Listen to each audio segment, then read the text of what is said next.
Creed en sus profetas.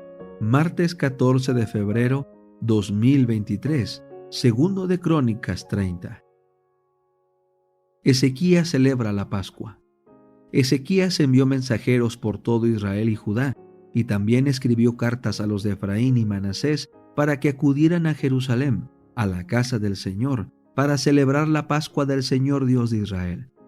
El rey había tomado el acuerdo, junto con sus magistrados y con toda la congregación en Jerusalén, de celebrar la Pascua en el mes segundo. No la habían podido celebrar a su debido tiempo, porque los sacerdotes no se habían purificado en número suficiente, ni el pueblo se había reunido en Jerusalén. Esto les pareció bien al rey y a toda la asamblea, y determinaron pasar una proclama por todo Israel, desde Beerseba hasta Dan, para que acudieran a celebrar la Pascua del Señor Dios de Israel en Jerusalén, porque hacía mucho tiempo que no la habían celebrado según estaba escrito. Fueron pues los mensajeros por todo Israel y Judá, con cartas de parte del rey y de sus magistrados, como el rey lo había mandado, que decían: «Oh hijos de Israel, vuélvanse al Señor Dios de Abraham, de Isaac y de Israel, para que Él se vuelva a los que han escapado y sobrevivido de mano de los reyes de Asiria. No sean como sus padres y como sus hermanos que actuaron con infidelidad al Señor, Dios de sus padres, por lo cual Él los entregó a la desolación como ustedes ven. Ahora pues, no endurezcan su cerviz como sus padres, sométanse al Señor y vengan a su santuario que Él ha santificado para siempre. Sirvan al Señor su Dios y el furor de su ira se apartará de ustedes, porque si se vuelven al Señor, sus hermanos y sus hijos hallarán misericordia delante de quienes los llevaron cautivos y volverán a esta tierra, porque el Señor su Dios es clemente y misericordioso, y si ustedes se vuelven a Él, no esconderá de ustedes su rostro». Los mensajeros pasaron de ciudad en ciudad por la tierra de Efraín y de Manasés, y hasta Zabulón, pero se reían de ellos y los ridiculizaban. Solamente algunos hombres de Aser, de Manasés y de Zabulón se humillaron y fueron a Jerusalén. También en Judá se manifestó la mano de Dios dándoles un solo corazón para cumplir el mandato del rey y de los magistrados, conforme a las palabras del Señor. En el mes segundo se reunió en Jerusalén mucha gente, una gran congregación para celebrar la fiesta de los panes sin levadura. Luego se levantaron y quitaron los altares que había en Jerusalén. También quitaron los altares de incienso y los echaron al arroyo de Quedrón. Entonces sacrificaron la víctima de la Pascua el 14 del mes segundo. Los sacerdotes y los levitas estaban avergonzados y se purificaron, y llevaron holocaustos a la casa del Señor. Tomaron su respectivo lugar conforme a lo establecido en la ley de Moisés, hombre de Dios, y los sacerdotes esparcían la sangre que recibían de mano de los levitas. Puesto que había muchos en la congregación que no estaban purificados, los levitas estuvieron a cargo del sacrificio de las víctimas de la Pascua, por todos los que no se habían purificado, a fin de consagrarlas al Señor. La mayoría de la gente, muchos de Efraín, de Manasés, de Isaacar y de Zabulón, no se habían purificado, pero comieron la víctima de la Pascua, aunque no de acuerdo con lo prescrito. Pero Ezequías oró por ellos diciendo: «El Señor, que es bueno, perdone a todo aquel que ha preparado su corazón para buscar a Dios, al Señor, Dios de sus padres, aunque no sea de acuerdo con la purificación ritual». Y el Señor escuchó a Ezequías y sanó al pueblo. Así los hijos de Israel que se hallaban en Jerusalén celebraron la fiesta de los panes sin levadura durante 7 días con gran gozo.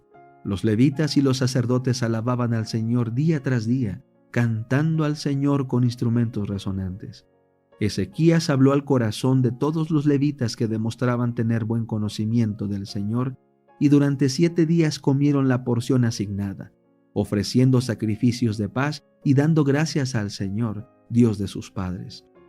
Entonces toda la congregación determinó que se celebrara otros 7 días, y celebraron otros 7 días con alegría, porque Ezequías, rey de Judá, había dado para la congregación 1000 toros y 7000 ovejas, y también los magistrados habían dado para la congregación 1000 toros y 10,000 ovejas, y muchos sacerdotes ya se habían purificado.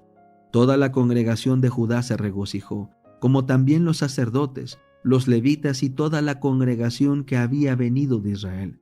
Asimismo los forasteros que habían venido de la tierra de Israel y los que habitaban en Judá.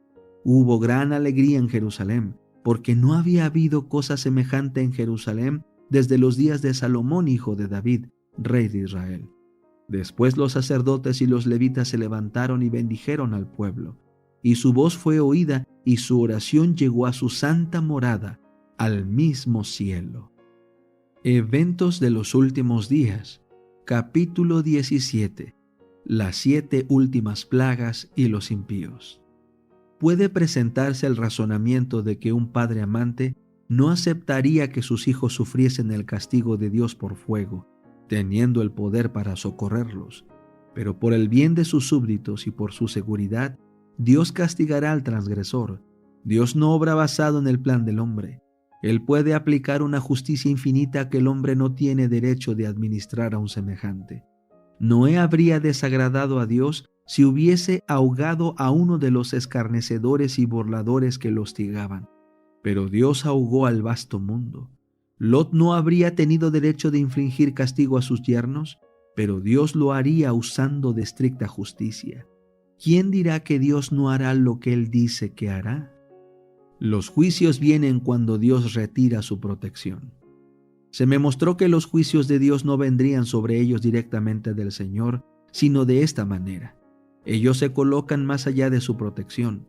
Él advierte, corrige, reprueba y señala el único camino seguro. Luego, si aquellos que han sido el objeto de su cuidado especial siguen su propio curso independientemente del Espíritu de Dios, tras repetidas amonestaciones, si eligen su propio camino, entonces Él no encarga a sus ángeles que impidan los decididos ataques de Satanás contra ellos. Es el poder de Satanás lo que está obrando en el mar y en la tierra, trayendo calamidad y angustia y barriendo multitudes para asegurarse de su presa. Dios usará a sus enemigos como instrumentos para castigar a aquellos que hayan seguido sus propios caminos perniciosos, por los cuales la verdad de Dios ha sido tergiversada, juzgada equivocadamente y deshonrada. El Espíritu de Dios, insultado, rechazado, abusado, ya se está retirando de la tierra. Tan pronto como el Espíritu de Dios se aleje, se llevará a cabo la cruel obra de Satanás en tierra y mar. Los impíos han dejado concluir su tiempo de gracia. El Espíritu de Dios, al que se opusieran obstinadamente, acabó por apartarse de ellos. Desamparados ya de la gracia divina, están a merced de Satanás. A veces los santos ángeles ejercen poder destructivo. Los juicios de Dios fueron suscitados contra Jericó. Era un baluarte, pero el mismo capitán de la hueste del Señor vino del cielo para conducir los ejércitos del cielo en un ataque contra la ciudad. Ángeles de Dios asieron los masivos muros y los derribaron. Bajo las órdenes de Dios, los ángeles son todopoderosos. En una ocasión, en obediencia a la orden de Cristo, mataron en una noche a 185,000 hombres del ejército asirio. El mismo ángel que había bajado de los atrios celestiales para librar a Pedro había sido mensajero de ira y juicio para Herodes. El ángel hirió a Pedro para despertarlo de su sueño, pero fue con un golpe diferente como hirió al perverso rey, humillando su orgullo y haciendo caer sobre él el castigo del Todopoderoso.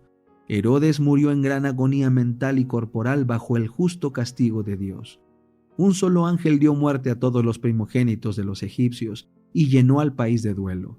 Cuando David ofendió a Dios al tomar censo del pueblo, un ángel causó la terrible mortandad con la cual fue castigado su pecado. El mismo poder destructor ejercido por santos ángeles, cuando Dios se lo ordena, lo ejercerán los ángeles malvados cuando Él lo permita. Hay fuerzas actualmente listas que no esperan más que el permiso divino para sembrar la desolación por todas partes.